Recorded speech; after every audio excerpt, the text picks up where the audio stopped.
Hey, I'm Kristen. I'm 42 years old, born and raised here in Eden, North Carolina. I have two beautiful children, Chase, who is 19, Kayla, who is 26, and I have two beautiful granddaughters. I come from a family of addiction that runs deep in my family. I had my daughter at 16 years old. Shortly after that, I started developing health issues that led me to being prescribed painkillers from the doctor. That led me to addiction really fast. I loved the way they made me feel and didn't feel. I was on them for many years until I started abusing them, which led me to selling them to get even stronger pain pills. And then I caught my first felony charge for selling pills. I turned to street drugs, which was so much worse. Heroin was the root of all evil for me. It totally took over my mind and soul. I started injecting heroin, which I became even more addicted to. Then I started dabbling with other drugs. One day I was introduced to crack cocaine. It totally numbed everything, gave me a feeling like I had never felt before, and I continued to chase that high for many, many years. It led me to being estranged from my children, living on the streets. I had nowhere to go. I had burnt every bridge that I had in my future. I had robbed, lied, prostituted my body, anything I could do to get my hands on the drugs. And at that point, I was doing any kind of drug that I could get my hands on. So one day I had this great idea to rob a drug dealer, and I knew that it was going to turn out very bad. But I did not know that it was going to turn out as bad as it did. So I robbed that drug dealer for a lot of drugs and 4 guns, and took all the drugs, went to a motel in Madison, and was going to hide out for the night and then leave the state, because I knew it was no way that I could stay in this town. Early that morning, around 8, my door was kicked into my motel room. I was beaten and threw in the back of a trunk of a car. I didn't know what to do when I was in the back of that trunk. I was hysterical. The only thing that came to my mind was find the trunk release button. The car was going very, very fast. Afterwards, I found out it was going about 65 miles per hour down 220. I found the release button and rolled out of the trunk. I had 18 staples in my head, 2 broken wrists, a broken pinky toe, busted a lot of my teeth out. Barely survived that day. It was only by the grace of God that I survived and am here to tell my story today.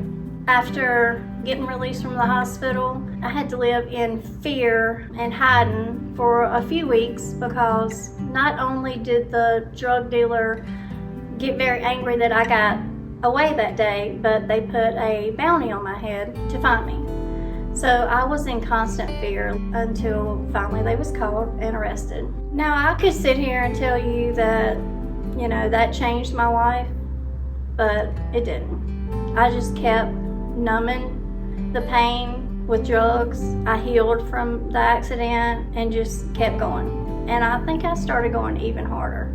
I was living trap house to trap house, couch to couch, stealing from people, lying, cheating. And then one day I was in a car with someone who had sold some drugs to a girl that I did not know. I was actually just catching a ride that day, and the girl overdosed and died. So I ended up getting charged with death by distribution and looking at a very long time in prison. I totally thought my life was over. I sat in Rockingham County Jail for 15 months with no court date, only seeing my lawyer twice, and very hopeless. I did start talking to my children and my family again while I was in there, trying to repair relationships, trying to fix all the damage that I have done. behind a jail cell. That was very hard, but very rewarding to me because I got to finally talk to my daughter. She hadn't talked to me in a year and a half. I hadn't got to see my grandbabies. My son was the only one that was actually talking to me in the family. My daughter had spoken to someone that had been through the program at Genesis Ministries. She had told her all about it and gave her a little bit of hope. So my daughter had mentioned it to me. At this point, when I had finally met with my lawyer, I was looking at so much time. He had told me this was not an option for me. So I was very hopeless at this time. I knew that this was not going to happen for me. I did pray a lot in that jail cell. I started reading my Bible and just relying on the Lord to lead me where He wanted to lead me, because the life that I had been living wasn't working for me. I had almost lost my life a few times. I had destroyed relationships, hurt people over and over. One day, my lawyer had came and seen me and told me that he was going to try to get me into Genesis Ministries. He had been talking to the DA and the offer was on the table. My anxiety was up high. I had to wait a few months before, I went to court. It kept getting put off. And then one day I just got that call that I had been accepted into Genesis Ministries. November the 22nd, 2022, I was released. My bond was unsecured and I went to Genesis Ministries. That was the day that my life changed. Going to Genesis Ministries was the best thing that I have ever did in my life. I learned to deal with a lot of problems that I had been dealing with for a long time and pushing down. They gave us Bible studies. I actually learned a whole lot about the Bible. I read the Bible in a year. I built my relationships with not only myself, but with my family and my children again.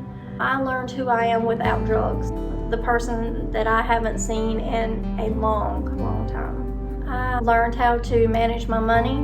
I learned to rely on God for everything, not just for the small things, but for everything. That's always been my problem, is just relying on myself. But now that I know that I cannot do anything without God, my life is a whole lot better today. I will be 3 years sober, February the 5th. I have a full-time job. I have my own home. I have not had my own place in 9 years. I have my own car. My son lives with me. I was there for the birth of my second grandbaby. Life is really good right now. I'm not going to sit here and tell you that it's all perfect, because I'm not perfect, nor will I ever be. But I know that today I am a truly new, redeemed person. I know that God has redeemed me for all of my past. I know that I don't have to prove to anybody where I've come from. I will always know where God has brought me from. With that being said, I would just like to let everybody know out there, if you're walking the wrong path and you think there's no hope, just don't give up. Don't ever think that you're too far gone to have help, because there's always help. You just have to ask the right person for it.